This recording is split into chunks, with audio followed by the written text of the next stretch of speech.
Hello, everyone, and welcome to the fourth ever episode of the It's Getting Late podcast. We are so happy that you guys are here and that you guys are spending a little bit of your time with us today. As always, my name is Jacob, and joining me today is my wonderful co host, Paul. How's it going, everybody? And guys, before we get started, the first thing we like to show at the beginning of all of our podcasts is our email with you guys. So if you guys have any fan theories, any, comments about the show, any, would you rathers you'd like us to play, send it down to that email at it's getting late podcast at gmail.com. Alrighty, guys, with that all out of the way and all the housekeeping done, let's start off with this. So, Black Phone 2 is a new movie coming out. It's a sequel to something that me and Paul loved the first one, and they have another one coming out. It comes out later. It comes out in October, correctly? What do Uh, we October 17th. October 17th, that's what I thought. And they released a new trailer about a couple days ago, and it finally gives us a little sneak peek at what we are going to be in store for and what the ride's going to be about in this movie. And I don't know about you, Paul, but I'm excited. I am liking what Oh, yeah. they're showing, and it looks really good. It's like we're getting more of Black Phone 1, but it looks like we're getting a little bit more gorier and more supernatural, and it looks really cool. Oh, yeah. Like, when we did our top 5 anticipated Yeah. movies, a couple episodes ago, this was my number 1 pick. I loved the first Black Phone movie. So, whenever they announced the second one, I was so hyped. That first trailer was absolutely amazing, and then watching the second trailer, I'm even more excited because it looks so good, and, while I was watching it, I was noticing so, like, if you guys haven't seen the trailer, first of all, go watch it Oh, yes, right go watch now, it. please. It is super good. But while I was watching it, I noticed like, and I love the director is doing this. Whenever they're doing the dream sequences and then the in real life Yes, sequences, you yes. can see the switch between them using a normal HD, probably digital camera, Yes, and then yep. and then they switch to a film camera, and it gives it that grainy look. Oh, I love it. It's Kind so of good. like, what was that? The Witch or whatever, or the which one was the one where they went into the forest with the Oh camcorders? yeah, yeah. That's the Blair Witch. Yeah. Yeah, it kinda had that kind of feel to it where Definitely. and I was feeling I'm that. loving it. I was like, "This is giving" and that movie's great. I remember, like, it Mhm. first came out and people were wondering, "Was this actual film that they did?" But Oh, no, they marketed it as an yeah. actual thing that happened, and then it took people, like, a full year to realize, "Oh, it was just a movie." But, yeah, I know exactly what you mean. It has that feel, that raw, just intensity, and that visceral feeling with that film grainy stock that just makes it so much creepier, and I'm so excited, and as you can see on the picture right here, Ethan Hawke coming back and looking a little bit, worse for wear, but It's probably one of it's probably my favorite character that he's done. I'm gonna be honest, oh, I for think sure.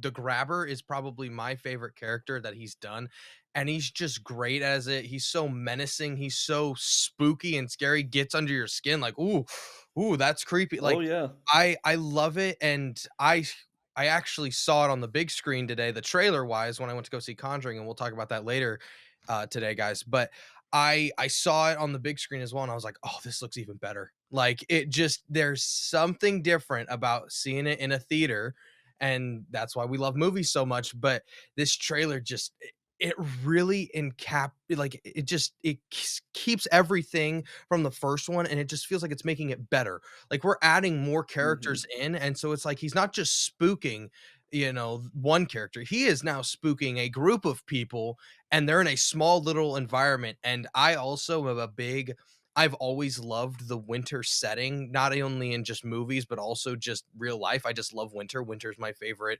holiday with snow and all that, season wise. And so I love when Oh, yeah. movies are able to make really cool winter setting films. And I think they're doing it great here. We've got people ice skating, we've got people just out in the cold, we've got a cabin in the woods. Like it's just there it looks like they're doing everything right, and I just can't wait Oh, for it. yeah. Absolutely, and, like, the winter setting, especially for horror movies. Like, Mhm. it's just always been such a neat little thing, especially because one of my favorite horror movies is The Thing. I don't know if you ever watched The Yes, Thing. yes, yes. It's like, oh my gosh, like that setting is just perfect for a movie like this. And you're talking about all these new characters, so let me run down the cast list real quick. Mhm. So we got Mason Thames coming back as Finney, Yes. and God, the first movie came out what 3 years ago, 4 years ago. I wanna say 3, let's see here. He looks like he's aged a full decade. He just looks so much older and so much more mature. And so does his sister, Gwen, played by Madeline McGraw. They both look like they're in, college age right now, which is 4 years crazy. ago, 4 years ago, it 4 came years. 4 years ago. Yeah, no, it's crazy. They look amazing. Of course, Ethan Hawke coming back as the grabber. We've got Damien Bakir is going to be the supervisor of the camp that the movie is set in. Jeremy Davies coming back as Finney and Gwen's father.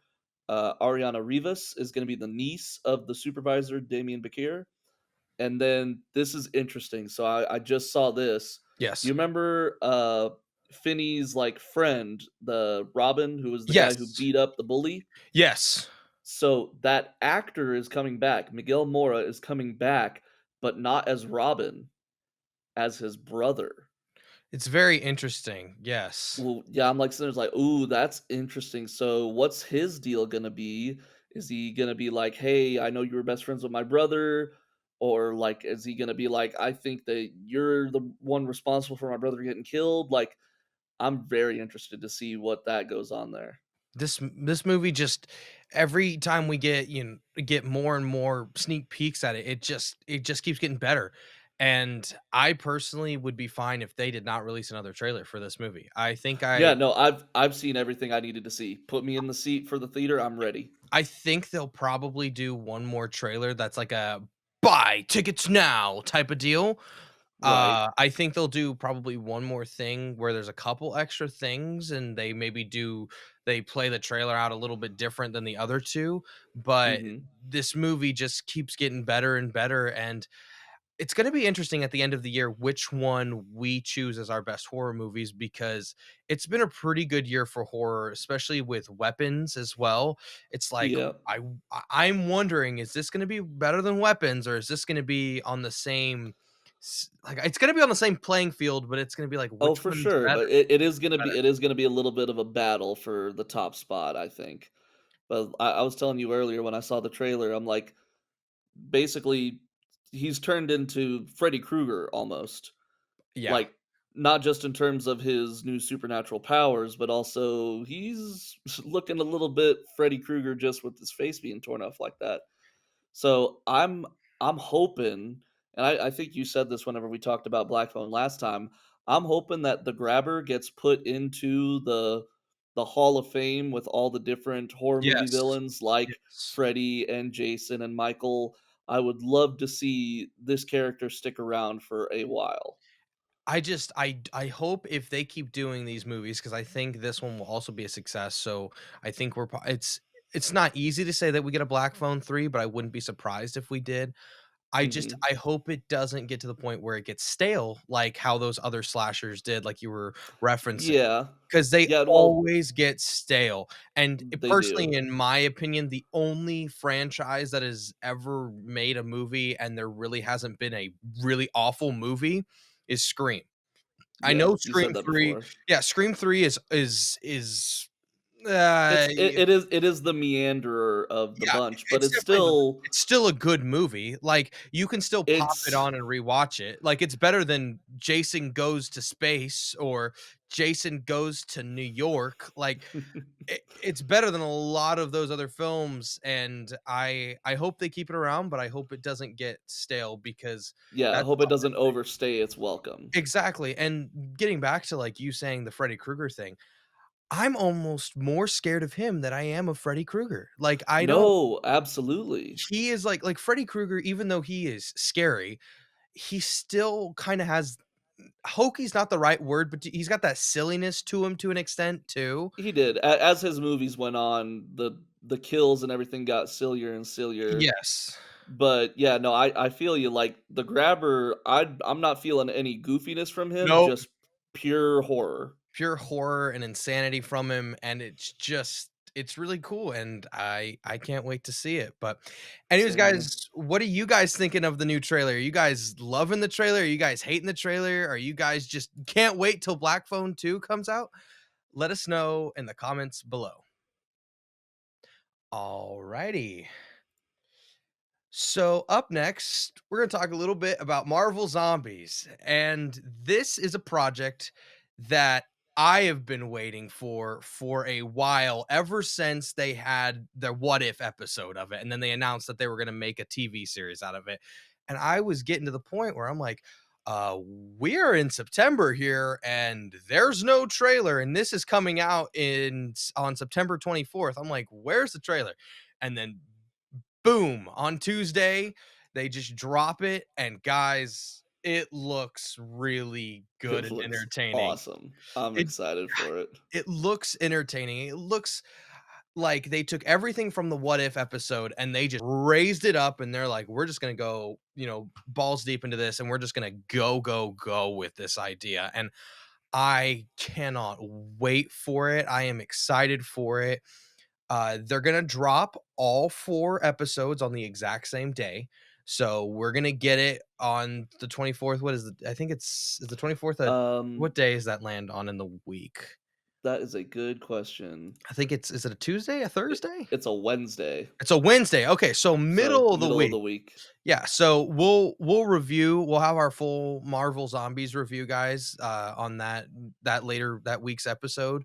But I it just looks really cool, dude. I think my favorite shot and your favorite shot in the whole trailer Oh, was definitely. definitely this one we're about to pull up, but Oh, it's so good. Spider-Man ripping off the heads of all these zombies with the webs, I was like, "Oh my gosh, this is badass." It's it is 100% the shot that makes everyone in the trailer go, "Oh!" It's so good.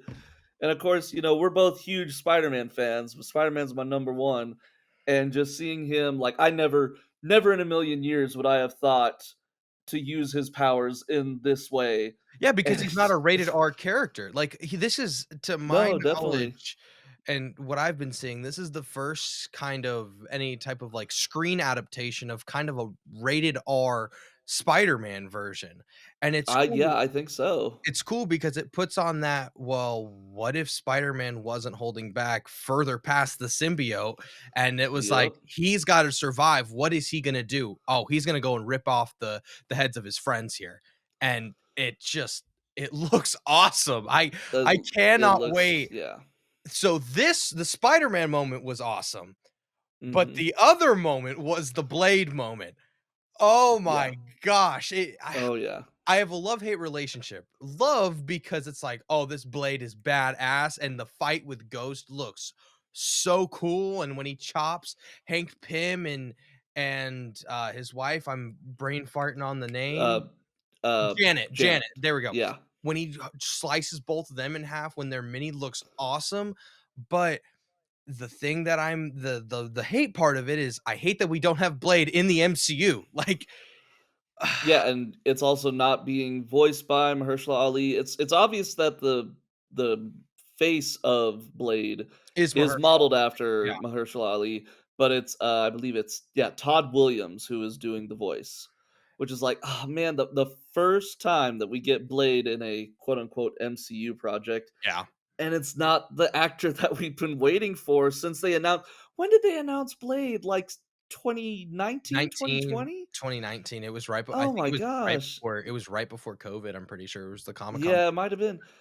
And, it's like, God, we've been waiting so long, and I know they keep pushing the movie back and back and back, but at least we do get a Blade in, current Marvel And I am happy for projects. that, but it's one of those where I'm like, if this is how cool they can make him in animation, imagine Oh, how yeah. cool they can make him in live ac because No, for clearly sure. Marvel with just that one and I know it's a 10-second little clip, guys, but in 10 seconds, it shows me, okay, Marvel could actually do some really cool things with Blade. They just have been struggling to make a movie for him, and it sucks because it's like, "Oh, this would have been awesome to have in live action or Oh, just a definitely. live action Blade because it looks so cool, his fighting style. I like It Oh, looks yeah, amazing. he looks masterful, he's swinging that sword like a pro. Made Ghost look like a chump, how Taskmaster looked at the beginning of the Thunderbolts movie. Oh, Sorry, yeah. Taskmaster. Yeah. But, so we don't get Mahershala Ali, but we do get the voices of a bunch of other, Yes. uh, big name actors, so let me run through them real quick. We got Awkwafina coming back as Katie, David Harbour coming back as Red Guardian, Simu Liu, I'm hoping I'm saying that right, I'm probably not, as Shang-Chi, Randall Park coming back as, that promoter guy from the Shang-Chi episode or the Shang-Chi movie, sorry. Wait, no. Florence Randall Park, he's the is he not? n Oh, no, he's yeah. I'm sorry, he's the FBI agent Yeah, he's the with FBI agent. the Oh, so card, Magic, yeah. yeah, and Yeah, he was in sorry, WandaVision. my bad. He was in WandaVision, yeah. Anyways. Uh, sorry, Florence Pugh coming back as Yelena, Yes. Paul Rudd as Ant-Man, or at least the head Head of Ant-Man. Headman, yep. Wyatt Russell as, US agent, AKA John Walker, Haley Steinfeld as the new Hawkeye, Oh, okay. Te Tessa Thompson coming back as Valkyrie, uh, Dominique Thorne as, Ironheart, sorry, almost forgot. Iman Vellani as Miss Marvel. So we're getting a bunch of the newer The MCU people, newer people, yeah, because the Avengers all turned into zombies, yeah. ex- but one of the original Avengers is coming back to voice their role, Elizabeth Olsen, Yes, I saw Scarlet that, yes, Witch. because she's the queen of the zombies in this show. Exactly. She's in So, charge. like, if you look at this picture right here, you'll notice something. Most of the zombies that are walking around, they all have yellow eyes, but some of them, Captain America, Hawkeye, uh, Okoye, they all have red eyes, and so everybody's been talking about, okay, the red eye zombies are the ones that are being controlled by Wanda, and yellow-eyed zombies are just normal zombies. So you go from this picture to the Spider-Man picture, if you would pull that up, please, Yep. and now take a look. All red eyes. Yeah.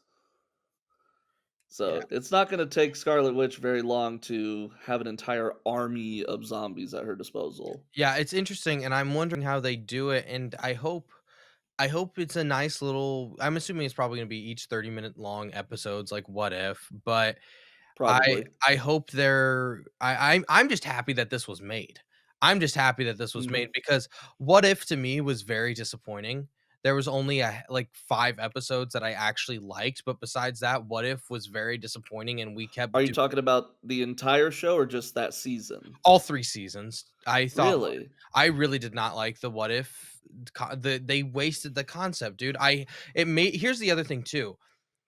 It made me hate Captain Carter as a character. Like, I don't wanna see Captain Carter anywhere I know, because they overused her big time. I will admit they overused her. I was okay with 2 episodes that she was in, which she did with, where she was, Well, like, her her origin, exactly, her origin and a then her version of and Winter then Soldier, I was yeah, fine with those that. were great. Those were just fine, and then they kept adding and adding and adding, and I was like, we have all these what ifs that we really wanna see, and you guys are just not wanting to do it, and here's the worst part about What If, just going on a little bit of a tangent here. The last episode, the Watcher is just showing you all these cool possibilities like a Ghost Rider Mhm. Thanos. What? Yeah, That's what we want, and we didn't get I know. There was a lot of, like, just little images of amazing episodes that could have could've been, but been then they didn't show us. Yeah, they showed one of the Spider-Man variants with, the extra arms and stuff. It's like, yeah. man, there's so many amazing episodes that could have been, but Yeah. no, we got the episode where Howard the Duck and Darcy have a freaking kid.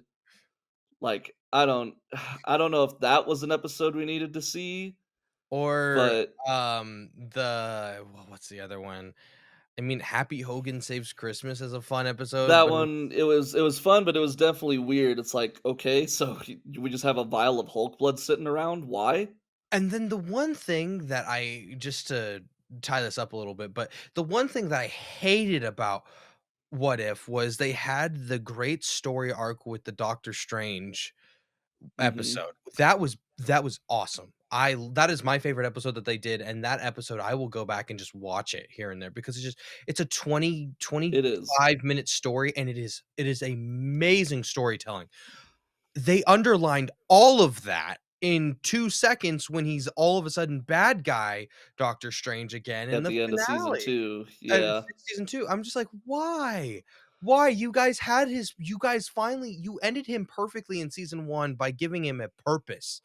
He's like, "I'm just gonna make sure that what happened to me doesn't happen to other universes." That is a great purpose because it's still a broken character, but he's learning from his mistakes in a way, and Yeah, he's exactly. trying to save other people, and now it's like, "Oh, no, he's just trying to farm off of all of those incursions and just becomes," and it's like, "Why? What if? Who was in I charge know. of this?" But, okay, so did you enjoy the zombies episode of What Yes, If? Zombies was Okay, my second favorite episode. I loved okay. Zombies. I also am excited to see what they do with Zombie Thanos.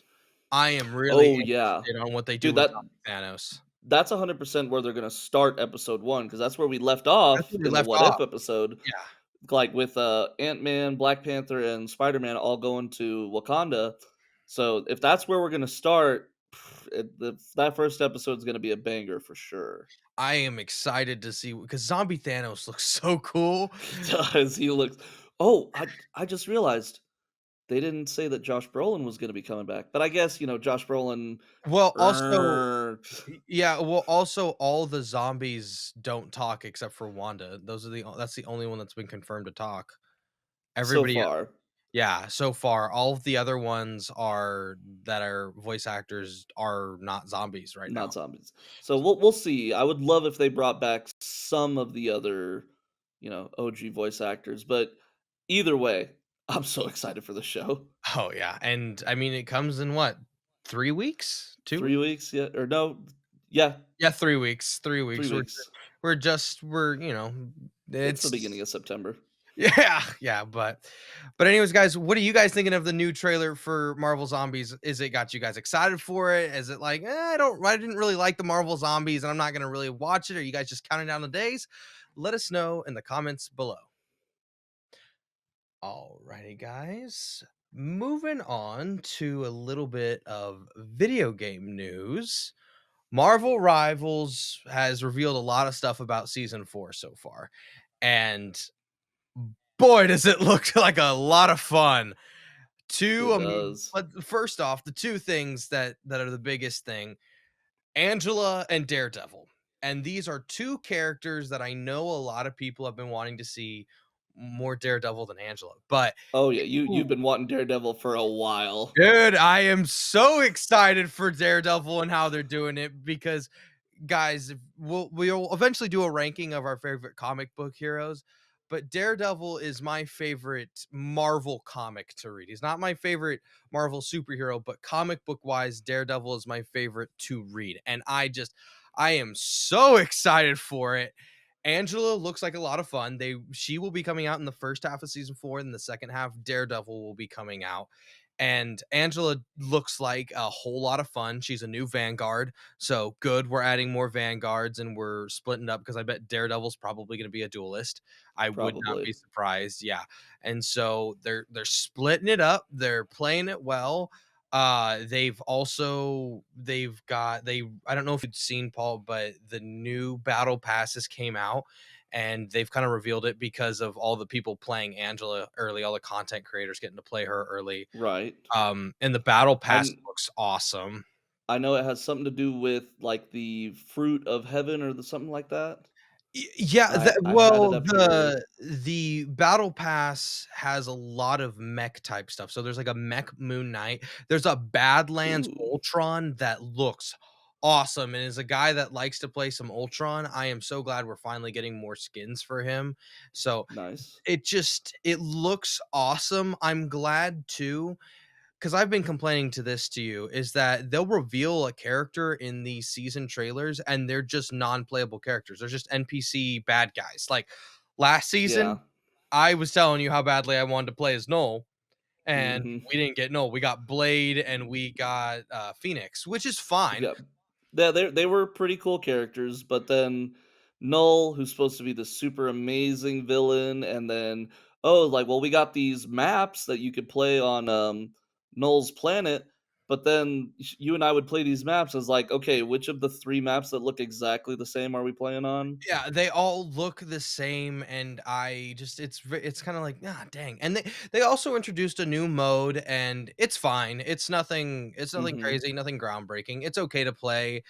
I guess it's fun. Like it's nothing crazy, and so I think I was like, I'm kind of getting tired of this season. Like I want Yeah, I know we both haven't played in a while. yeah, like I've been playing probably I play probably once a week rivals wise, and I just didn't really want to play, guys. Like I'm gonna be honest, I didn't love the two characters that came out. Phoenix was fine, Blade was fine. I didn't love playing them, and then like I just didn't love the maps. I didn't love the content that was coming out. So I'm really excited for season 4. They also, Paul, remember how I was showing you probably a couple weeks ago the new summer skins, the other summer skins that they hadn't released yet, like the Punisher one or whatever. Oh, yeah, yeah, yeah. They're gonna release them here in the next couple weeks, and Okay. I'm so Sure. excited. When it's fall.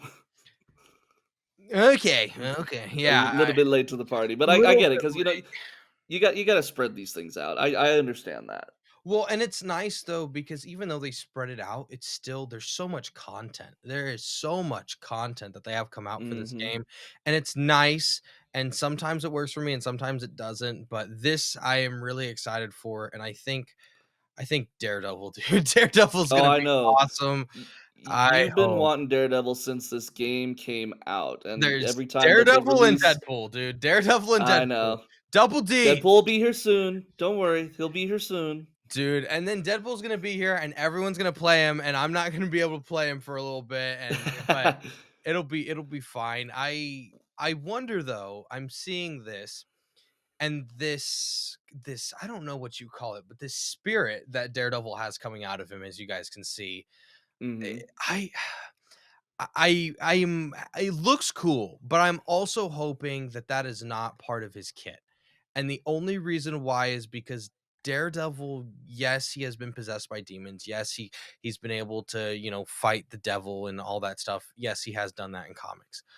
I but Daredevil, what is he known for? He's known for being a blind dude that kicks ass and he swings from buildings with his sticks. And I just Yeah, I he's a very grounded character most yes, of the time. I hope it's not part of his character. I just don't like, I don't want an ult that's like, "Release the devil!" And Yeah, just I don't want that, and I have a feeling that's what's gonna happen. I'm still gonna play him a lot, and he'll probably become one of my mains, and it'll be great, yeah. but I Well, hope I'm thinking because 'cause I'm looking at some of the details. So it looks like the first map is gonna be Kunlun, yes. which is the Iron Fist place where, Yep, Danny Rand goes and becomes Iron Fist. yep. So I can see, like, that's where, Angela and Daredevil seem to be kinda getting their theme from because Daredevil kinda looks like he's wearing almost like a Samurai, samurai. yes, Yeah. yes. So, that's probably just one of his styles, but more than likely, he will get, like, a more recognizable Daredevil style, more Oh, close yeah, to he his he'll probably OG. get a like, the Disney Plus Daredevil, skin. Probably. He'll probably I'm not worried about that, but, yeah, Yeah. I can't wait. I have to wait another month to play him, but I think definitely this Friday, me and you will probably be playing some Rivals, trying out Oh, Angela yeah. and the new Definitely. map, and it's got us excited, and that's the whole point of what this is Yeah. supposed to do, Well, so here's what gets me a little bit more excited. The the what's it called? I lost my train of thought. Not slice of life, but the quality of life upgrades yes. that they're doing with this new season. So there's going to be costume rotations. So you can just press a button and it'll automatically swap through the different costumes for So a characters. randomizer, which is good. Yeah, which is great for me because like I've got so many Spider-Man outfits, and I'm like sitting there's like maybe I want to switch. Now I don't have to worry about it. Click a button and it switches for me.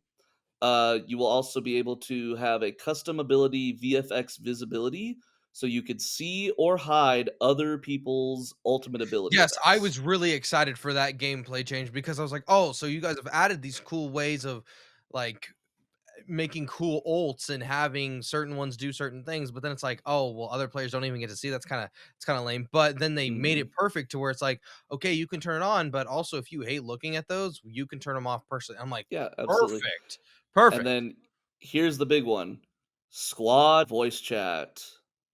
You can finally talk Oh, to the people finally. on your team, Oh my finally.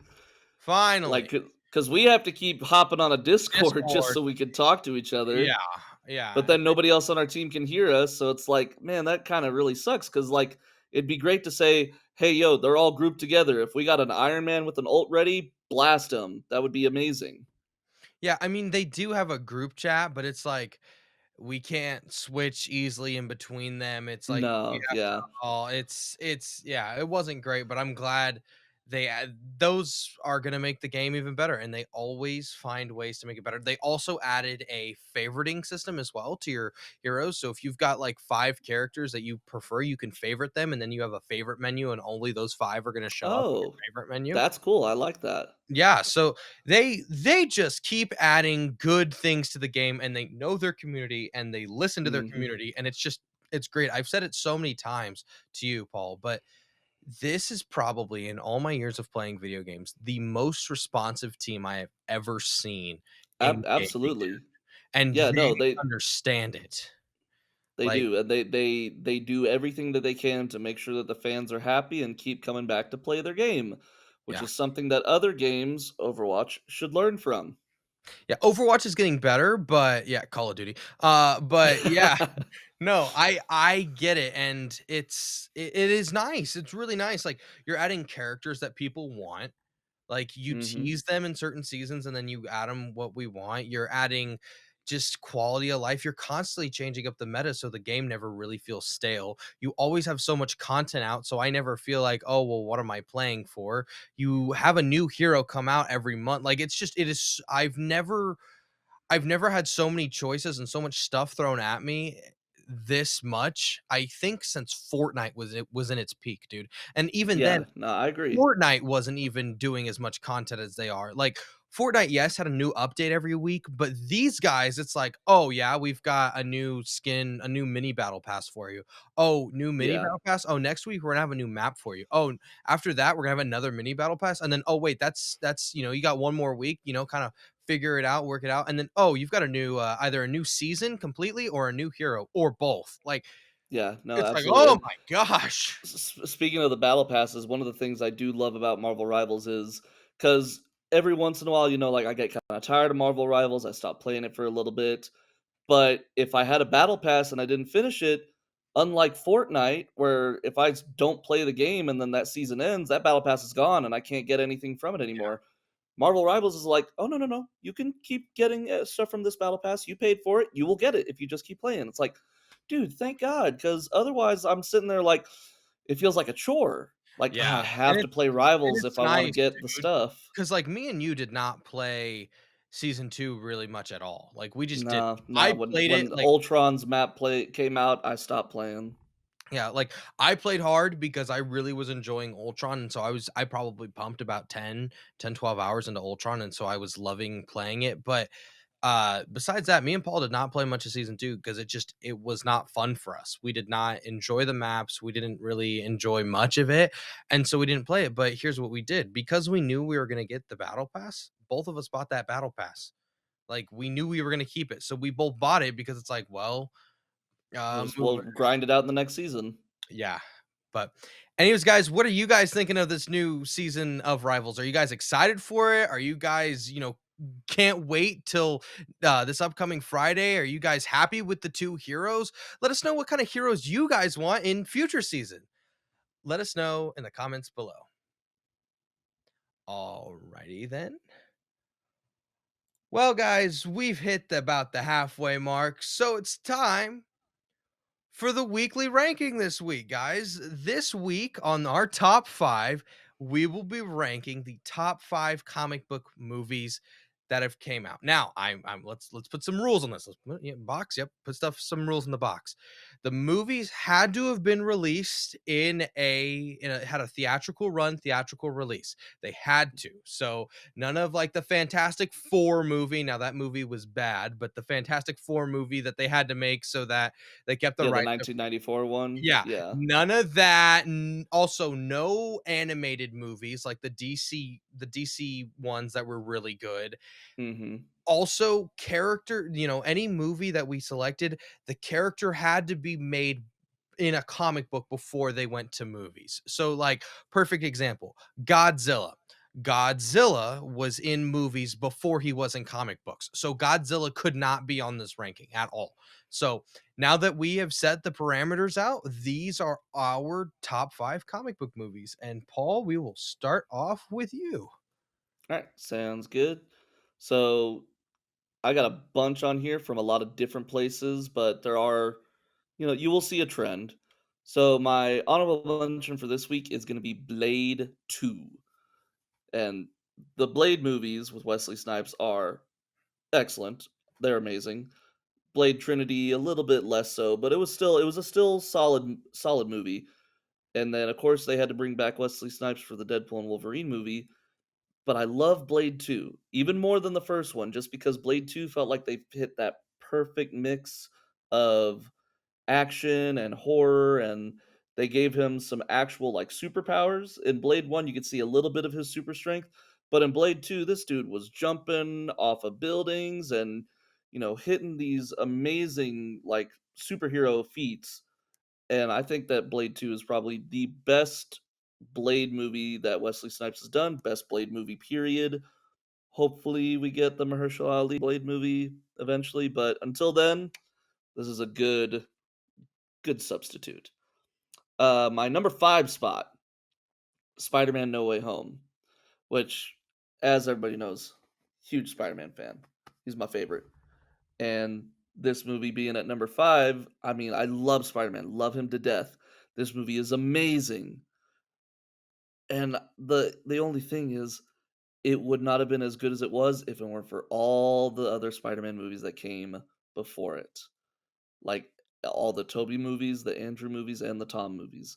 They all had to mesh together to make this movie as good as it was. But even when it came out, it was amazing and it was groundbreaking. And I remember being in the theater freaking out when Andrew showed up through the portal, and then when Toby showed up, I almost dang near cried because that was my childhood Spider-Man coming back to a movie 20 years after he became Spider-Man, and it was just the best thing that could have happened to someone who grew up with those movies. But Spider-Man: No Way Home is just a fantastic movie all around. So that's in my number 5 spot. Number 4, another Marvel movie, Avengers: Infinity War, which I think we'll both agree is probably one of the best Marvel movies, if not the best Marvel movie Oh, to it's exist. amazing. It's Uh, amazing, dude. it is. It is a culmination of 10 years of the MCU just bringing all these characters together. And this poster, I mean, we talked about the movie posters earlier. I normally hate floating head posters. They just seem super goofy, like someone just typed into Chat GPT, like, hey, make me a movie poster with all the actors' faces on it. But this one, it changes the game and it puts all of these amazing actors in one poster, and it actually makes them feel like, okay, everybody in here has a spot, has a role, and it was an amazing movie. I mean, oh my gosh, the reactions that everybody had when the movie first came out. I was unfortunately a little bit late getting my tickets to this movie, so me and my dad had to sit in the very, very front row, breaking our necks to look up at the screen. I mean, that's my fault, but even still, we had an amazing time watching this movie, and it broke everybody whenever all of our favorite characters started getting dusted and dying. I was bawling whenever Spider-Man died. It was bad. My dad looked at me like, "What's wrong with you? You loser." My dad's not the biggest emotional guy, so whenever I'm sitting there like, "Spider-Man died," he's like, "He's not real, shut up." So I mean, that's just how it is, but it was an amazing movie, and then most of the time when a movie like this comes out at the very end, everybody's hooting and hollering and applauding like, "Woo, great movie." Dead silence. When this movie hit the credits, dead silence. Nobody in that theater said a word because we were all just shocked and stunned at what just happened. And when a movie makes an audience feel like that and then come back a year later with Endgame and then tie it up in a nice little bow like that, that's a good solid movie. And Infinity War and Endgame, they're both very, very great movies, but Infinity War, it cinches it for me. That one's amazing. Let me go to my number 3 spot, The Dark Knight. So, I'm not the hugest DC fan. I do like some DC movies, I do like some DC characters, but you cannot deny the groundbreaking achievement that is The Dark Knight. I Heath Ledger is the Joker. I don't think anybody except maybe Mark Hamill could even rival his portrayal of the character in this movie. And watching this movie in theaters, I remember watching this movie in theaters. I was in 8th grade, and I thought that I was watching the best movie in the world at the time. It was incredible, and I remember sitting there thinking when they got to the point where they, like, arrested the Joker, I'm like, "Dang, the movie's already over? Like, that was a pretty quick movie." Come to find out that was barely the halfway point of the movie, and there was still so much more to go. It was a shock and awe for sure, and, Well, and then when you find out when he's interrogating him where he kinda sent those to. Mhm. Oh my god, like, every twist and turn that the movie takes and every like, the Joker seems like a chaotic person, but in this movie, dude was smart, dude was strategic, dude did everything he could to make the police and Batman look like a bunch of fools, He's and controlled that's chaos. he is controlled exactly, he is controlled chaos, and that's what I love about this version of the Joker. He says, I'm just a dog chasing cars. I wouldn't know what to do if I caught one." He is straight up lying through his teeth. He is a master manipulator and genius intellect in this movie, which is something you don't often see in a portrayal of Joker. And that's one of the things I love about this movie and this poster. And we argued about this before the podcast. I love this poster. You cannot beat this poster. This was the teaser poster for The Dark Knight, and just the "Why so serious?" and then the bloody face, on the glazed glass. I remembered, like, just being so, like, enamored with this poster in this movie. So, even though I'm not the hugest DC fan, Batman and especially The Dark Knight, this will be one of my favorite movies of all time. Not just superhero movies, but top 10 movies of all time. Moving on to my number 2 spot, Hellboy, which is kind of out of left field. It's not a, you know, Marvel DC movie. This is a different studio. I believe it's Dark Horse Comics that produces the Hellboy comics. But when this movie came out, oh my gosh, I loved it. I loved the world that it created, the supernatural, paranormal, the feel to it. Ron Perlman is one of my favorite actors of all time. Every character that he's ever played, I've just been in love with him, and he is Hellboy. Like, you could say that, Red Guardian David Harbour Best was Hellboy. a That's my Hellboy.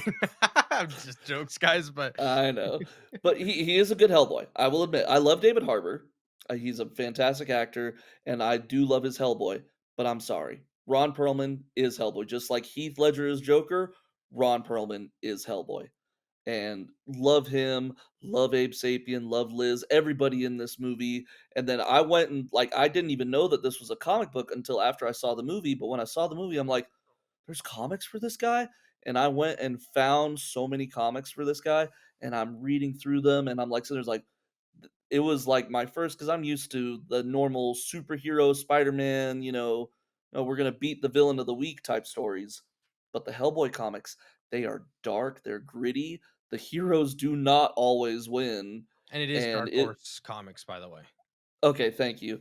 And no, it was absolutely incredible just like how much the universe drew me in. And the director of Hellboy, Guillermo del Toro, GDT, I love him. Any movie that GDT makes, I'm there for it.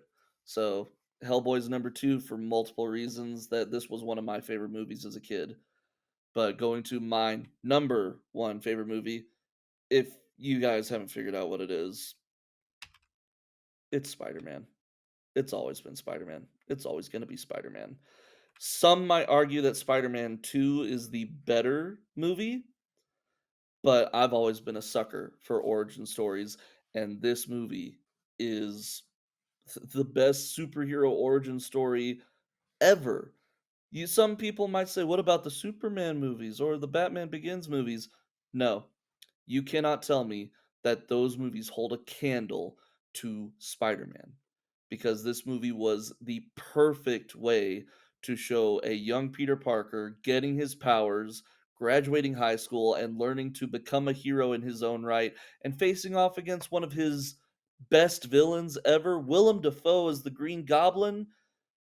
There's again, I don't think there's been a more perfect cast of a character than Willem Dafoe's Green Goblin. And of course, Toby, Kirsten Dunst, James Franco, everybody that was in this movie was an absolute heavy hitter, amazing, amazing actor. But I'm telling you right now, this is one of my favorite movies, not just superhero movies, one of my favorite movies of all time. And I tell you right now, I can quote this movie start to finish, word for word. I have seen this movie so many times. It's ingrained into my brain. And it's I literally cannot say more. Spider-Man is the best. Yeah, and to like add on to what you were saying with like the whole holding a candle to the other origin stories like Superman and Batman Begins. Mhm. The one thing that they I would say lack massively is that with every great hero it has to have an even better villain. And Mhm. the Green Goblin is just portrayed better than Scarecrow and Ra's al Ghul and Lex Luthor in those origin stories. They're just Oh, absolutely. he is better, and that's what I think elevates the movie so much higher because, like, you don't have Ra's al Ghul and Scarecrow, yeah, they run amok through Gotham in the first one, and they really test Batman.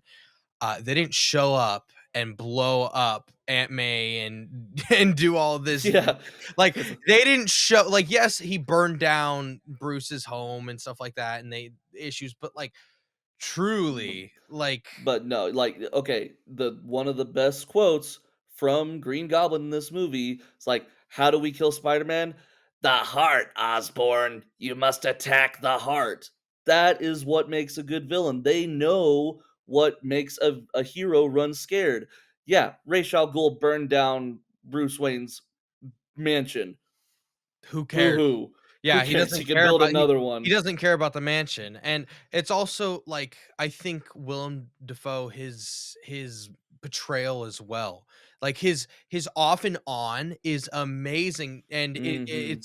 it's you see I feel that you see the off and on more in No Way Home a little bit better, in my Yeah, opinion. no, I agree because he's had time to refine it, and then he just went full psycho in No Way Home, but Yeah, and in a way that those of us that saw the movie the first time was like, "Oh, I forgot how scary Green Goblin can be." yeah, and the other thing about No Way Home that makes it better is that it made the other movies better. It made It other did, movies better. Minus, okay, you didn't do much with Lizard and you didn't do much with Sandman, but every other character though, with Electro, Doc Ock, and Green Goblin, you made all three of those characters better. And it's like, definitely. oh, it's so cool that 20 years later that movie can make other movies better. It's just crazy, like, it's just It is. insane to me. It very much is, but that is the staying power of Spider-Man. So, Yeah. you can't beat it, man.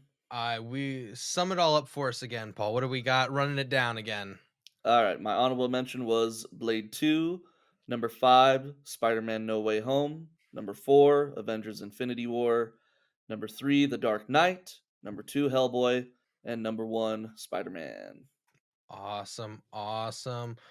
Well, guys, we will now move over to my list. And with my list, guys, you will see some similarities, but you will also see some big differences as well. So, starting off with my honorable mention, Paul, you got to put up for me? Yes, X-Men Days of Future Past. And guys, this was the first X-Men movie that I saw in the theaters. Now I want you guys to realize again, I am younger than Paul. I am a lot younger than Paul. You don't But gotta keep reminding people, man. Paul's old, guys. Paul's really old. No, but this was the first X-Men movie that I had seen in theaters, and I absolutely love it. I remember asking my dad, like 5 minutes before the movie started, me and him went to use the restroom because that's what you do before you go see movies, and we're using the restroom, and I look over at my dad, and I'm like, "Hey, dad, so who are we fighting in this? What are we doing?" And he's like, "Well, there's these guys named the Sentinels," and to say this, my dad is a very big Wolverine fan. That was his comic that he collected as a kid was Wolverine and X-Men. So he loves the X-Men. And so he was telling me, he was like, the Sentinels, and he was telling me all about the Sentinels. And I was like, oh, these are cool characters. This is a cool little character. And I love it. I love the storyline that they did. I think they were the way they were able to mesh the old X-Men with the new X-Men was like the younger X-Men was awesome. Oh, And definitely. I love Peter Dinklage so much as an actor. He is a great actor, and him as Trask is just another great performance by Peter Dinklage, and I just love it. So I that is my honorable mention. Number 5, we have Deadpool and Wolverine. This is a recent one, but I love Deadpool. I love Deadpool. I love Deadpool, and I love Deadpool. I love this character. This movie is sets my record for the movie that I've seen most times in theater. I saw it a total of 8 times in the theater. God dang. Yeah, I saw it a lot. I saw it a total of 8 times in the theater, and and that was throughout its entire theatrical run, but I saw it 3 times the first day it came out. I saw it once with my dad, once with my aunt and uncle, and then once by myself. I just loved the movie, and the movie to me is the funniest MCU movie that they have ever made, and I am so glad they didn't try to Disneyfy Deadpool, and it's awesome. I get there are some things that lack in that movie. There is like I hate certain things. I absolutely do not like the anchor being thing.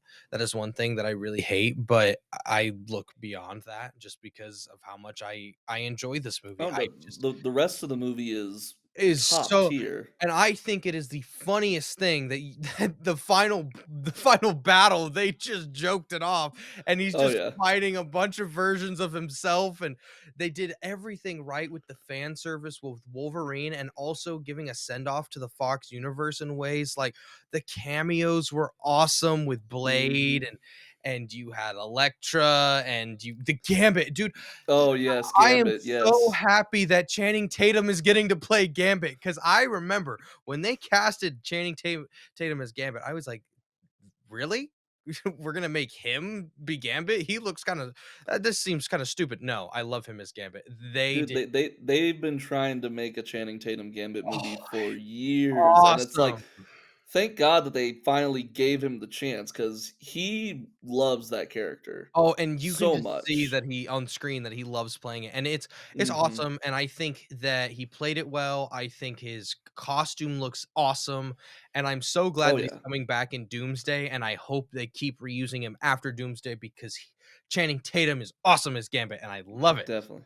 And I So think that this movie is the one where it's like, finally, Marvel and every other comic book, production movie company is like, you know what? Let's actually use comic accurate suits. Let's give Wolverine the yellow suit. Let's let Gambit have the weird headpiece thing. it Let works them be though. their comic book people. And it works. It does. And like, this movie proves, listen, you can give them their comic accurate suits and they will still look amazing. There's some of them where it's like, "Okay, yeah, we understand that's not gonna work," like, there's some where it's like, you understand, but there's other ones where it's like, just try it, and if it sucks, it Mhm. sucks, like, you've got more movies. The costumes are not gonna make or break your characters. What makes or breaks your movie is how your movie is played out, and if you horribly write your characters. That is what makes or breaks the movie, not the costumes. So, Definitely. anyways, moving on to my number 4, I have Spider-Man 2. This was the first Spider-Man movie that I ever watched. I saw Doctor Octopus on the cover on DVD, and I was like, "I wanna watch Spider-Man 2," and my parents was like, "You wanna watch Spider-Man 1?" And my little seven-year-old self was like, "No, dad, put Spider-Man 2 on. I like that. This dude looks cool." And I love Spider-Man 2. Doctor Octopus is my favorite Spider-Man villain, barely beats out Green Goblin, and I've always thought this movie was just so much fun, and like I said earlier, Spider-Man: No Way Home just makes these characters better, and especially I think the biggest one that they make better is Doctor Octopus, Oh, especially with for the sure. ending, and it is so satisfying, and it makes this movie better. It makes Spider-Man 2 better knowing that, hey, he's such a flawed character, but he is going to be healed eventually. And it's so satisfying and I love it. I can't wait to see what the MCU does with Doctor Octopus because I think eventually they will. But I love Spider-Man 2. It is such a fun the whole concept of Spider-Man giving up and losing his powers too is also a very cool arc as well. Oh, absolutely. That's So, always been one of the best comic arcs is, yeah. the superhero giving up his powers for love, but then realizing, nope, I have to bite the bullet, take the burden. Yeah, and it's just great, and I just love it. So, at number 4, Spider-Man 2. Alright, moving on to number 3, Captain America: Civil War. I love this movie. I love this movie so much. I think its villain in Zemo is so underrated. I don't think people talk enough about how good a villain Zemo is. Like I don't think he's better than Thanos. No, he's not, but at the same time, he causes and sets up Thanos being able to win in Infinity Mhm. War. Without I Zemo, Thanos does not win as well in Infinity War or succeeds in Infinity War in general. No, absolutely. I think Zemo is also the first MCU villain to actually win. Yeah, in In a those in a movies, like, I sense, think he's yeah. the first one to actually get what he wanted. Yeah, and that's exactly what he wanted, like and it is so cool because you wanna know what it did? And this is what I love about movies, it made Avengers: Age of Ultron better. It made Mhm. Avengers: Age of Ultron matter, and it's like, "Yes, yes, this is what we need," and this is what made that 10 years of the MCU so awesome is that later movies would make past movies better. Like, minus the whole trope of Tony Stark screwed me over, and so he's a bad guy. Like that trope got really old, and still when they do that trope, I'm like, oh great, another Iron Man villain. But Another Iron Man villain, yeah. yeah, it's like great. But besides that, it's it's awesome. I love the introduction of Black Panther in that movie. The way that Mm. they introduced Black Panther in this movie is awesome. And you want to know what this movie does? This movie made me excited for Black Panther. And it's what Black Panther 2 failed to do for Ironheart. Black Panther 2 was supposed to make us excited for Ironheart, and after Black Panther 2, nobody really cared about Ironheart and wanted to see the Ironheart series. Like, no one really cared. So, Civil War, on the other hand, made us care about Black Panther and love him and so excited. And it's so unfortunate that we lost Chadwick Boseman over 5 years ago now. But Yeah. Oh, I it's been 5 years? 5 years, dude. Last week was Oh my 5 years. gosh. 5 years. Dang. But no, this movie's awesome, and I love it, and, final thing here, the airport battle and the final fight in the end are 2 of, like, top 5 fight scenes in the MCU, in my opinion. They are just Oh, definitely. amazing, but anyways, moving on to my number 2. I have the better poster for The Dark Knight here with Joker. I have the way better poster. Guys, Yeah, real quick yeah. before I go into this, are you guys team Paul with this and Paul's poster for Joker is better, or is my poster better for Joker? Because I personally believe that this one's cooler. That's just me. This is 100% something that we need to know. Yeah, Please, yes, we please need to let know. us know in the Let us comments. let us know in the comments whose Joker poster was better.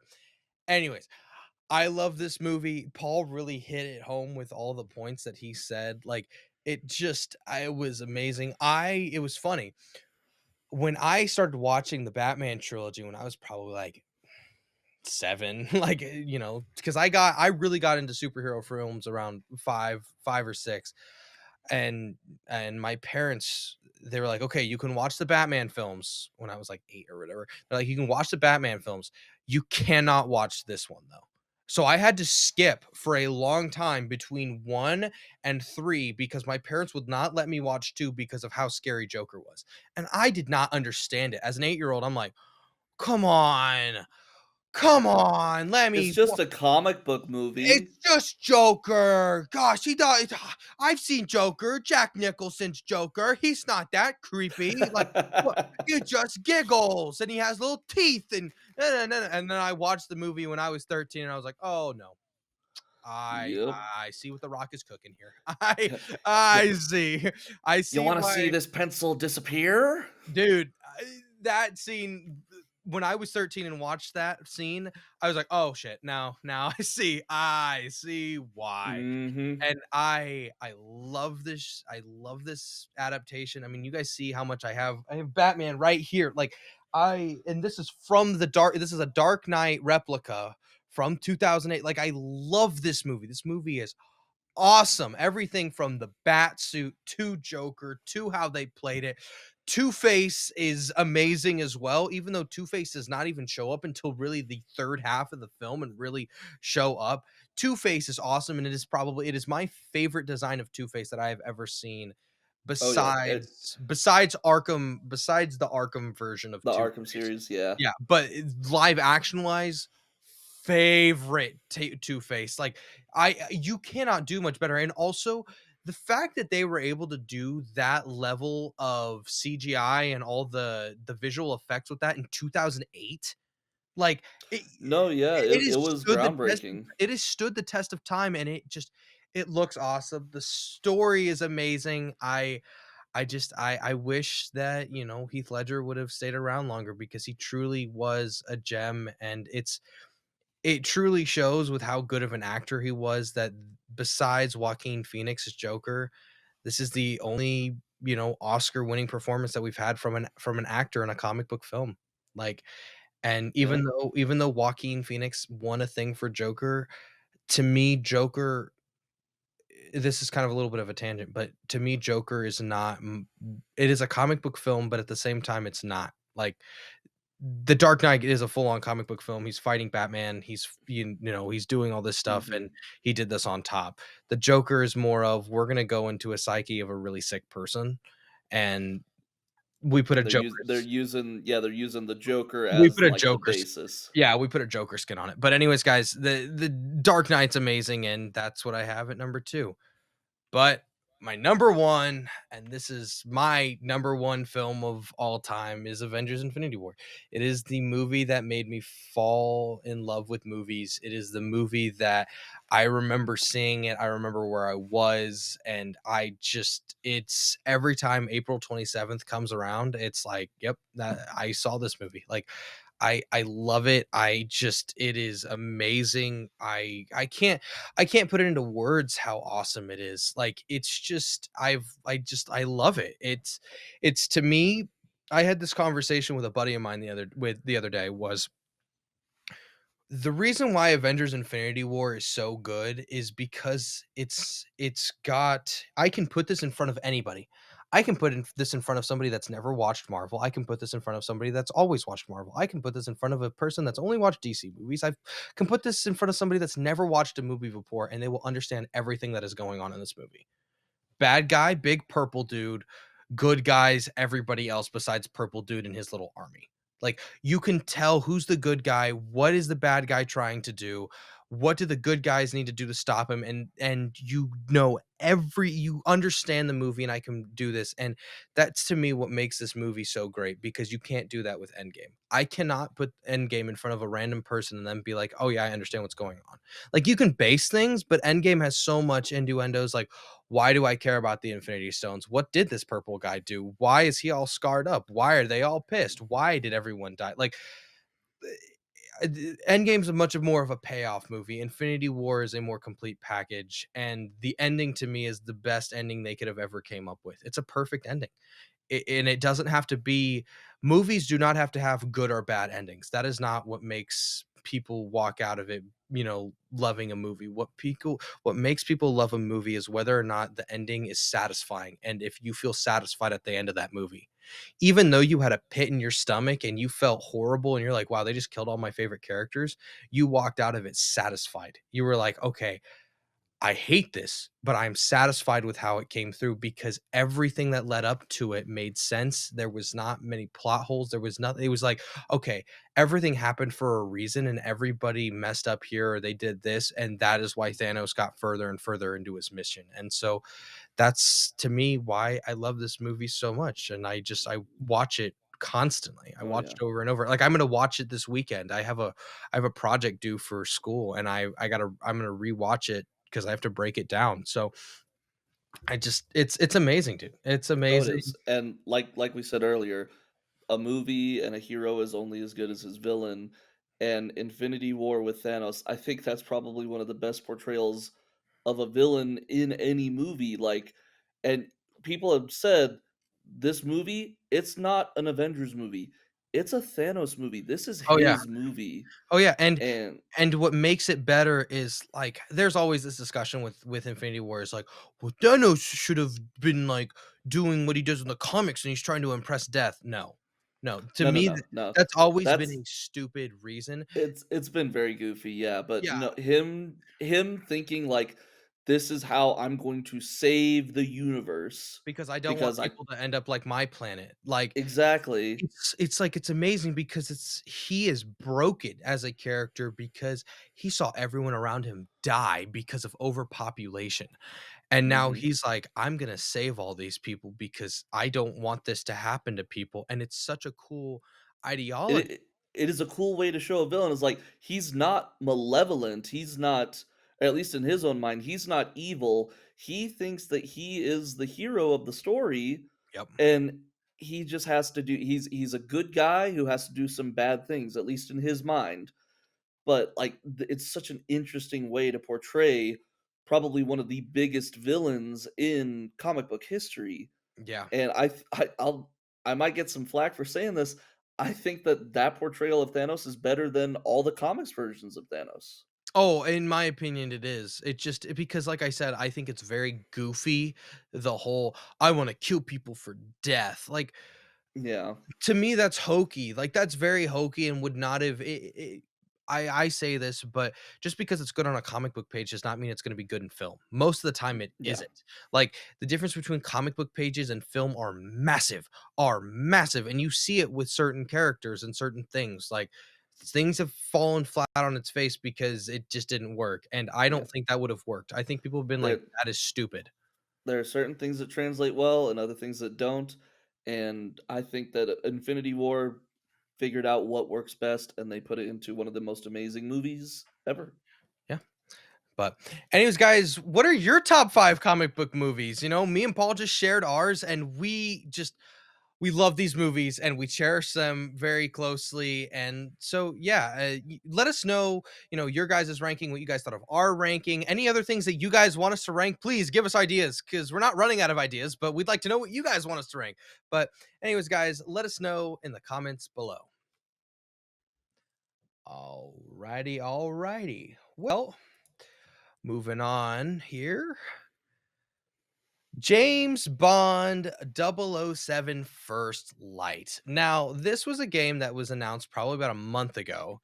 And I saw it and I was like, oh, they're making a James Bond game. Whatever. I may check it out. I may not check it out. Well, they just revealed 30 minutes of gameplay on Wednesday. And I'm looking at it and I'm like, okay, nope, this game looks awesome. It It looks does. like Hitman meets Uncharted 4, and we've made a very cool You baby, and you it you looks awesome. you said exactly what I was thinking. Those were the 2 video games that popped into mind whenever I saw the trailer. Dude, I am excited for this. This looks so cool. It I does. feel like I am James Bond playing these games. I'm like, "Oh, this is," it brings me back to GoldenEye on the Wii. It brings me back to GoldenEye on the Wii. I love that game. I That is Don't one of my don't you mean favorites. GoldenEye on Nintendo 64? Well, it was on Nintendo 64, but then it came to the Wii. Remember, I'm not as old as you, okay? Remember, gosh, but I played it on the Mhm. Wii, guys. I played it on the Wii. Sorry. Like, I loved playing it on the Wii. I felt like a badass with my big ass It shotgun just going through. Like, no, I it was a great game, and I think it's gonna be just as groundbreaking as the GoldenEye game. I think this is gonna be what Batman Arkham has been to Batman and what Spider-Man has been to Spider-Man, but this is gonna be what's gonna be for James Bond. I And could see that. I could see that happening. it looks great, and I am just the way that they also have done the combat with how selective you can play this is so cool as well. It's like, oh, you can go and fight, you may not win, or you can try to act cool and charm your way through, or you can try to listen through conversations and do this. It's like there's so many different valleys, and it looks so cool. The car scenes as well, the car chases. Ooh, yeah, it's like it looks like they kinda, like, meshed together a bunch of different games, like, the car scenes look like straight out of, like, Need for Speed or Gran Turismo, and then the fight scenes, like you said, is like that's like Hitman and Uncharted. It feels like a big culmination of a bunch of different good ideas from different games all coming together. And the It's probably gunplay gonna be the oh, gunplay yeah. looks awesome. It comes out in spring of next year, so we're getting it fairly close. Yeah. March 27th. I mean, let's see here, October, November, December, January, February, March. We're like almost 6 months away from this. Like, this looks like a very, very cool game, and Yes, it does. I And, can't wait. we talked earlier about like, okay, so what is this game gonna be about? And it is basically a James Bond origin story. Mhm. It's all about him earning his license to kill, getting his double O numbers. And it says right here, so James Bond is being portrayed by Patrick Gibson, who will be Ooh. 26 years old. Yes, so if you guys don't know, if you guys are any Dexter fans in the crowd, he's, Dexter from Original Sin, so So the young version of Dexter. yes. And you could probably kind of see that in his little smirk there. That's a serial killer smirk if I've ever seen one. But, yeah, it's a very young James Bond. He's being tasked with a mission that will grant him his double O status, and, whenever I was watching the trailer, it keeps talking about, "We gotta find 009, we gotta find 009." I'm, Double O like, Nine, sitting there yes, like I'm interested. which is like, "Holy crap, this is straight up it's gonna be, GoldenEye, basically." Yeah, So 'cause GoldenEye, you find out that your buddy did not die, and now he's mhm. in charge of stuff, so He's a yeah, bad guy. bad guy, he's like, He's like James Bond, but bad. but bad. That's one of our long running jokes. One of our inside jokes, guys. If you guys know who ProZD is, Sungwon, he is a voice actor, and he made a very very funny video a long time ago about Ironmonger as the first Iron Man villain, where he goes, "He's like Iron Man, but But bad." bad. And so That's me what. and Paul have had that running joke for years, and we just do it. And Uh, yes, it looks great. Also, they if I could be mistaken, but pre-orders are already up for this game. Like, oh, probably. If they release a trailer, pre-orders are up. Xbox Marketplace if is I already like, remember, if I saw. buy, buy, buy. Yeah, and the other cool thing that I have never seen with these games. Recently, I have seen this, but recently, you guys have probably seen where it's like, buy this game and buy the super duper deluxe, tickle me fancy edition, and you get to play the game 3 days early. Woohoo! And then you get all these costumes and cool stuff. Yay! Well, they're doing that, but instead it's like pre-order the game, just a basic pre-order the game, and you get the game 24 hours early. And uh, to me, with them having pre-orders open almost a half a year in advance, they've got confidence in this game.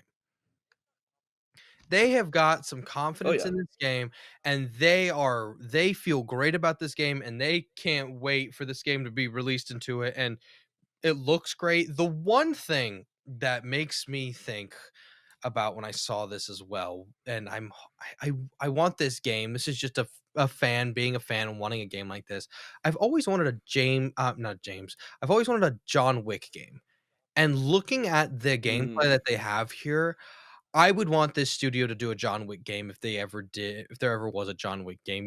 Gore it up a little bit, refine the combat a little bit. But like I was getting a lot of John Wick vibes as well. I was like, oh, this is like a little John Wicky as well. So, oh, what do you got a little smirk I going for? 'Cause I just looked up the pre-order legacy edition for this game. Yeah. It is a little pricey, it's $300, but Oh you my get a s gosh. yeah, no, I know, it is $300, $400. but Jeez. you get a model of the golden gun. Oh, that's pretty cool. So, woo, I might have to start saving up for this, and dude, it comes out the week of my birthday. Yes, it does. Yes, it does. Ooh. So You're oh just my gosh, I it's just got a little bit more excited for this game now. well, we have this plus, dude. Here, I want to put this in retrospect for you. You want to know what comes out a month before this? Resident Evil Hmm. 9. Oh my god, it does. Resident Evil 9 comes out a month before this. Want to know what also comes out next year? Batman. We get The Batman next. Lego Batman, yeah. Oh We get man, next year's gonna be a good year for games. Yeah, we have Lego Batman. I think I'm missing a couple other games that I think. There's yeah, definitely, but I'm gonna be so broke. I'm gonna be so broke. Yeah, like let me look this up here. Let's see here. Well 2026 games. well, while he's looking that up, let me talk a little bit more about First Light for you guys. Let's see. So, obviously, the other characters that are going to show up in this game, the mainstays in the James Bond franchise, you're going to have M, you're going to have Q, you're going to have Miss Moneypenny. So they're all coming back, basically, being mentors to James Bond and showing him how to be an agent. We're also going to have James Bond's MI6 mentor, Greenway, being portrayed by Lenny James? Ooh, he's the guy from, Walking Dead. He's Morgan from Walking Dead. That's cool, I didn't know that. And then you're also going to have a character named Miss Roth, who's also gonna be helping out, Oh, dude. and So I've got some here, and I totally forgot about a couple of these games. So oh, no. add to it Marvel 1943 Rise of Hydra, which I know Oh, I both of us forgot are. about that game. Yeah, Oh my dude. gosh. Yes, we also then have the new Marvel token, I think is what it's or Yeah, that's talking. That's the the fighting fighting game. game. So we have that. We have the Invincible versus game. And then I completely forgot about this because this game keeps just getting delayed over and over and over. Grand Theft Auto 6 also comes out next year, dude. The Like, most anticipated game of all time. dude, that one, and then also, I don't know if you've heard about this one, but the Dusk Bloods, which is made by the same people that made The Witcher 3. But that's only on Nintendo Switch too, isn't it? Oh, no, sorry, Dusk Bloods, sorry, forgot. Different one. Dusk Bloods is for Nintendo Switch 2. The Blood of the Dawn Walker is the one from the people that made The Witcher. Blood of the Dawn Okay. Walker. So, oh my gosh, dude, I'm counting down 1, 2, 3, 4, 5, 6, 7, 8, 9, 10. I like 9 or 10 different games here. I'm like, oh, Gonna be so broke. We're next gonna be year, so broke. next year is gonna be a pretty Oh my gosh. interesting year for gaming. But yeah. Anyways, guys, what are you guys thinking about the new 007 First Light gameplay? Have you guys seen it? Have you guys not seen it? What do you guys think of the gameplay? Are you guys like, whoa, this looks amazing? You guys are like, wow, this looks like garbage. Are you guys counting down the days till 007? Did you guys pre-order the Golden Gun Legacy Edition? Let us know in the comments below. Alrighty, guys. Moving on to a little movie that came out today. I went out and gone to see it. Paul has not seen it yet, but Conjuring Last Rites. It came out today, and a little bit we're gonna do this is a spoiler-free review. So I will not be getting into spoilers. If the only thing I guess I will be referencing is anything from trailers, pretty much. That's if when I reference footage, it'll be from trailers, and trailers are not spoilers. So yeah, it's it's not great. I'm gonna say that right now. It's a Conjuring film, Aw. dude. It's a Conjuring film, dude. Conjuring films have been in recent years, they're just like, well, they're fine. Like they're Well, I fun mean, little horror. to be fair, I haven't seen a Conjuring film since the first one.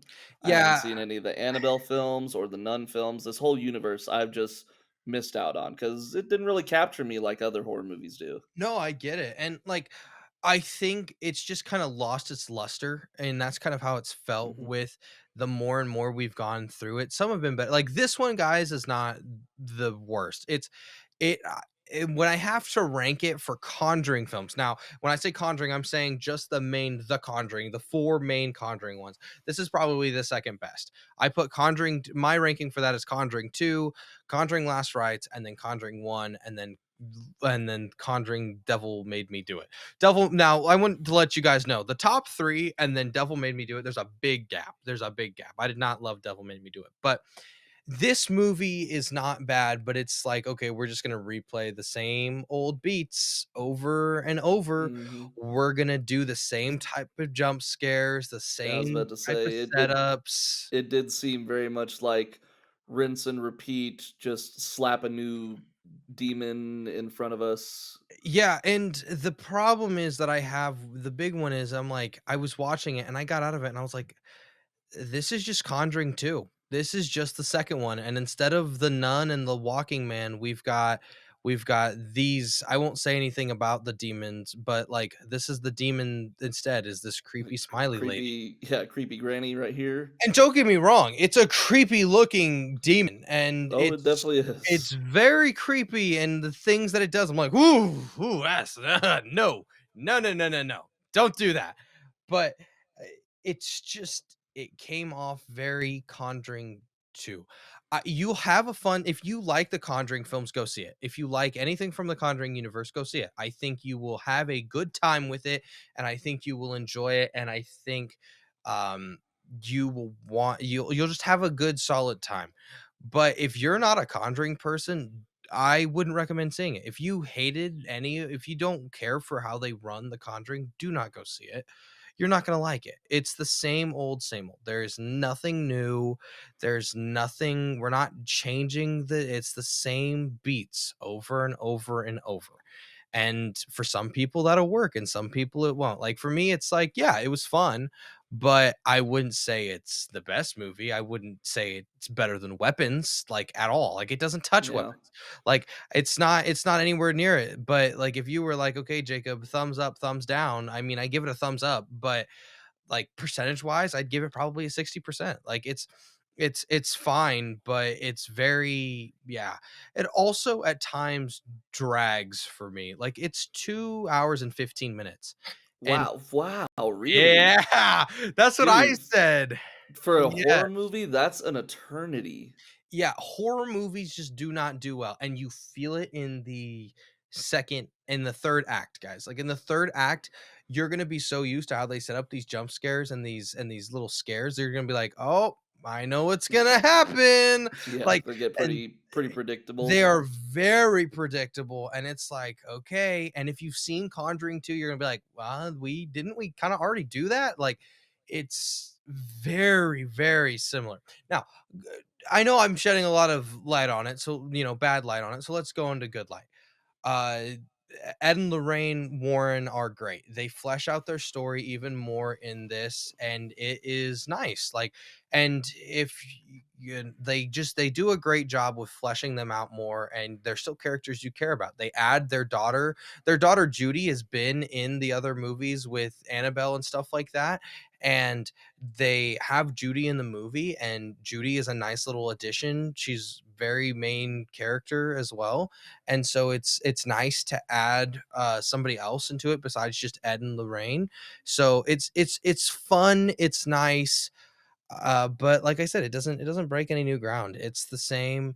And I mean, I think if you're a Conjuring fan, go see it and you'll enjoy how this all kind of wraps up. But if they tell me there's going to be another Conjuring movie, I'll be like, "Oh, okay, I'll go see it. Like, I like it." But if they tell me, hey, we're not going to make any more Conjuring movies, I'd also be fine with that because it's also just ran out of steam. Like, I feel like we are pretty much out of gas, Yeah. and right now we are just trying to push this car to the finish line, and I hope this is the finish line because I really don't want any more in this universe because Well, they yeah, the first Conjuring movie came out 2013. So 13, this universe has been around for 12 years. 12 years. Yeah.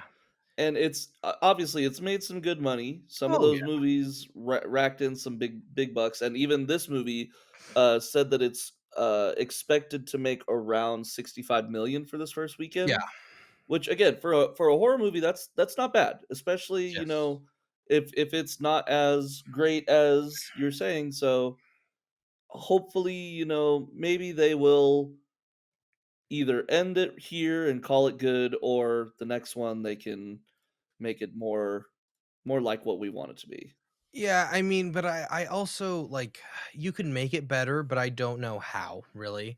Like Mm, you've already kind of set your rules in your universe, and it's really hard. It's yeah, kind of hard to there's reimagine only it. so Yeah. many jump scares you could put into a movie. Yeah, and it's whatever, but I mean, like I said, if you guys like Conjuring, go see it. If you guys don't like the Conjuring movies, don't go see it. Now, one other thing that a lot of people usually ask with movies are, is there end credit scenes? Because everybody is an end credit person nowadays. Yeah, nowadays, yeah, Yeah. geez.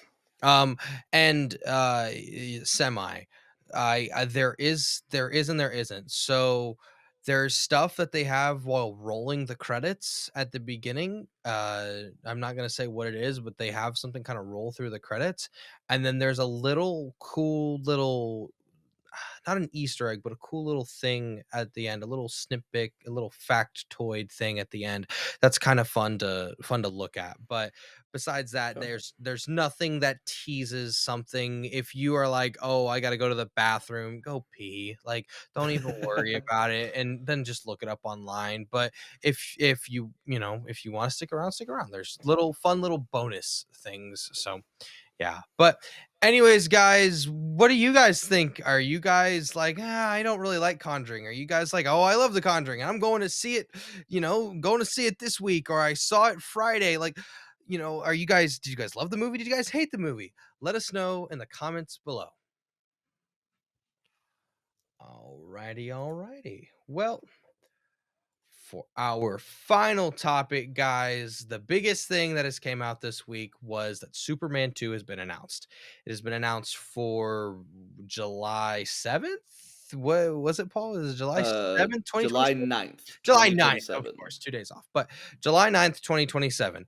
And they James Gunn had to post with these two in it, with Superman in the style of Jim Lee, but he he did it was David Cornsweat, and then we did Lex in the battle armor, and they pretty much just said, "Yep, it's coming," and we've announced it, and I'm excited, but I'm also like, "Ooh, I don't know how I feel." Big reason why I am on the fence about this is because, James, you've announced all these other movies. You announced all these other movies 2 or 3 years ago saying, "Hey, here's all the projects we're gonna do." Superman Mhm. 2 was not in there, and then all of a sudden, "Oh, this movie was great, so we're instantly gonna pump out another We're one." yeah, here we go. Let's make a sequel. It's like, okay, what happens to the rest of your lineup? Yeah, and I'm just like, "Oh, okay." Not that I understand you need to have your Superman, and I get it, he's gonna be your Iron Man, and Batman's gonna be your Captain America, but what are we just forgetting all these other projects you've announced?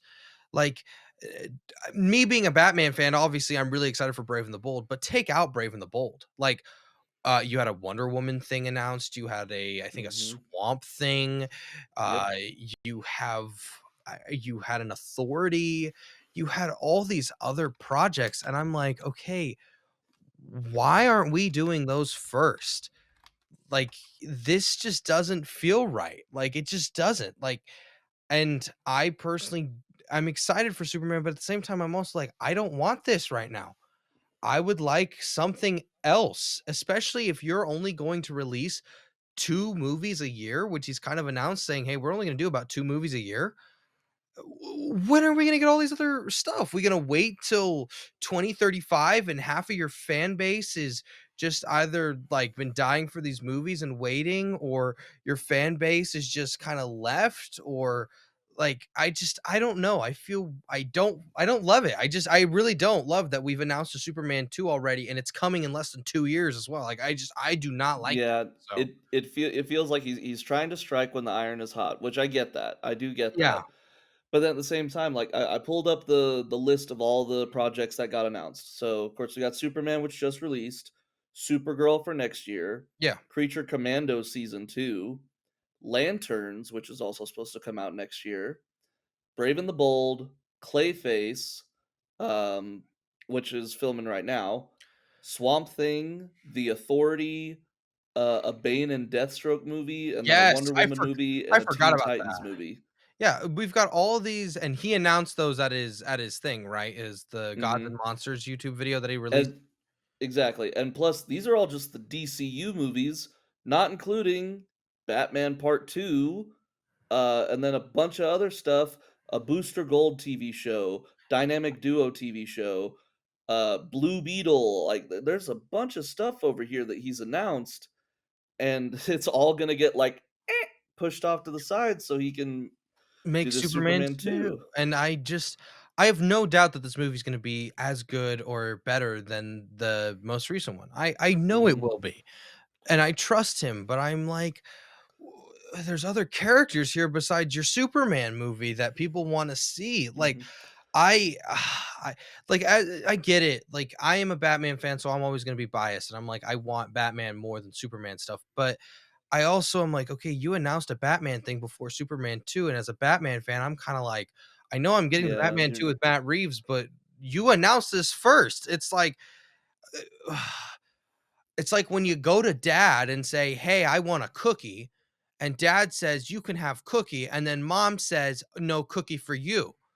You're gonna have a salad instead." It's like, "But I want cookie. I don't want salad right now. I'll have salad later." Like, you said cookie first. Like, that's a horrible analogy, but, like, No, I get it though, I get it, and I'm right there with you because it's like there's all these other projects that, he announced and you get excited for, and then it's like, "Okay, let's show our golden boy some more love," and here's my thing, and I just thought of this just now. So, James Gunn is basically in the same seat of position as Kevin Feige for Marvel, he right? is. He's the exact same he's the so he instead, though, he splits it with, Peter Safran. Like, he splits it Okay. so he Peter Safran deals with more, like, the not the business side, I don't wanna say that, but Peter Safran does more the logistics, and James does more kind of the storytelling, and then The story, the writing, they and yeah, interweave together and make a good, gotcha. thing. Yeah. Well, here's the thing with that. So James Gunn is, mixing that half of his job with also the fact that he's directing some of these projects, and I Yes. feel like he's probably sitting there like, "Ooh, man, my Batman movie did good. Imma go direct another one." But it's Superman, like, right? or yeah, sorry, Superman, my Yeah, bad. you're good. But all these other projects is like, "Okay, James, you can't direct everything. You gotta deliberate. You gotta be the boss. You gotta, you know, let other people do Kevin their Feige job." doesn't Kevin Kevin Feige Feige, I does don't not has he direct. No. I was about to say he No. doesn't direct movies. No. He just like, "Okay, you direct this movie, you direct this movie, And you direct this he's a movie." big overseer. Yes. And I'm like, James, you need to focus on not another Superman movie. You need to focus on getting these other promised ones because You I don't build the like universe. yes. Build the And universe. if you were to cancel, now I get this. Like, let's say you canceled because there's things about the Teen Titans movie being canceled, whether it is or whether it's not. That we don't know. But if it's canceled, that's fine. Like, if you feel I just can't do this one, I also thought maybe I heard maybe Authority is also canceled because he just couldn't find a good. That's fine. I don't That's care about fine. that. But the other thing, you have all these other projects of all these beloved characters that people wanna see. Like, people wanna see a Wonder Woman thing. Like, people that are Wonder Woman fans, the last time they got Wonder Woman ugh, was Yeah, no, that's '84, and it was not great. And it then was not. you also, like, let's go not even Batman, but you have what you said, a Bane and Deathstroke movie, and Yeah. now like, that sounds awesome. People wanna see that. People haven't even seen Deathstroke on on the big screen in a good adaptation, like an actual adaptation. I'm not talking about a little end Not cred. including his end credit scene in Yeah. Justice League, yeah. Yeah, like an actual Deathstroke or Booster Gold. Booster Gold has never had a live action adaptation, and if he's gonna Mm, go w not true. which one has he done? Was he in He Smallville was or in something? Smallville, yeah. Okay, so he hasn't had his own show though, like his own No, no, no, full-on show. he's just been a cameo, yeah. Yeah, so not okay, okay. But, like, we haven't there's all these other characters, and if you're saying we're only gonna release 2 to 3 films a year and then 1 TV show a year, we're gonna be stuck with this stuff and waiting freaking 5, 10 years for your first phase to be over. And Marvel did it in they did 3 In phases in 10 years. yeah. Like, it's really it's conflicting because it's like, what are you gonna do here? Because personally, I don't want to be in my 30s and the first Justice League comes out. Like, to me, that seems silly. Yeah, no, I'm with you on that. That's be like, "Hey, remember when the first Superman movie came out?" And I'm Like, not talking about Christopher Reeve Superman, I'm talking of this universe. yeah, like, also, the problem you're gonna come up with is if you wait too long, I have a feeling your characters are gonna age so quickly, some characters may not even still be around for how long you wanted to like It's very true. freaking Nathan Fillion is in, like, his 50s, dude, like, his I think he's in his late 50s, like I think so too. Nathan Fillion, amazing actor. Love oh, him to death. yes. Every project he 50 does is amazing. 54. Okay, dude. Yeah. We really think that Nathan Fillion's gonna wanna be getting strapped up and all these things for Green Lantern when he's fucking 65 years old? Like, I don't think he's gonna wanna do that, dude. I don't think he's Yeah. gonna be No. able to. Also, Guy Gardner is not he's not a young character, but he's supposed to be like, in comics, he's perceived as a younger dude Yeah, and he's a calm. more hot-headed version, like, Hal Jordan is supposed to be, the more level-headed of the bunch, and Yeah, then John Stewart is the militaristic, Green Lantern. Guy is the goofy one that, like, who's a douche. he's yeah, he is. If you've read the comics, he didn't start out that way. There's a very convoluted reason as to why Guy is the way he is. He used to be actually a pretty decent dude in the comics. Yeah, Some mind switcheroo stuff happened, and yeah. Anyways, uh, the thing I do want to talk about is not only this picture, but so the subtitle for Superman 2 is Man of Tomorrow, Man of Tomorrow, yeah. which the comic and the animated movie that came out based on the same thing, it had a couple of great elements in it. So Yeah, for one, the main villain is going to be, or I don't know if it's going to be the same for this movie, but in the animated film, yes. Parasite was the main villain, who is an amazing Superman villain. Do you know Parasite? I've heard of him. I've heard of Parasite. So basically, he is exactly what you think. He is a parasite. He drains energy and powers from other superheroes, and he normally goes to like power plants and stuff and drains energy from them so he can get bigger and stronger. And his favorite snack is Superman because he's like, boom, a solar battery that I can just Yeah. nom on whenever I want. And in the movie, I think Superman has to team up with, I haven't seen it, but I've seen clips of it. Superman teams up with Lobo, which we know Lobo is coming Yes, in Supergirl Supergirl, next year, yeah, next which summer. is going to be awesome. Jason Momoa, welcome back, boy. Finally, and Yeah, as the you character finally he get wanted to play. exactly. I know he's so excited for that, and so are we. But Lobo is in that movie, and in that movie, Lex Luthor and Superman team up to Yes. stop Parasite. And if you look at this picture right here, you see them kinda standing side by side, and it's not like they're, Yeah, and Superman has the fighting. screwdriver He's there got a too. screwdriver like, "Hey, I'm gonna help you fix up your power suit there, buddy." Like, it's gonna be pretty interesting seeing them team up if that's what it looks like we're doing. If we could do that, I've also heard possibly Brainiac as well. Yeah, Uh, I did see there was that little storyboard thing that got leaked where you saw Supergirl, Superman, Krypto, and then a little Brainiac head at the bottom. it could be interesting with Brainiac as well. Mhm.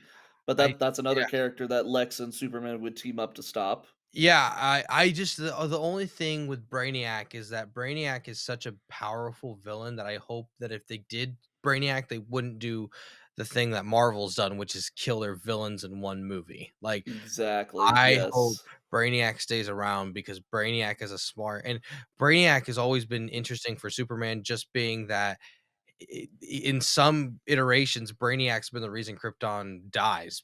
Oh, Brainiac yes. invades Krypton, and then Brainiac also shrinks a part of Krypton, but then blows up the rest of the planet.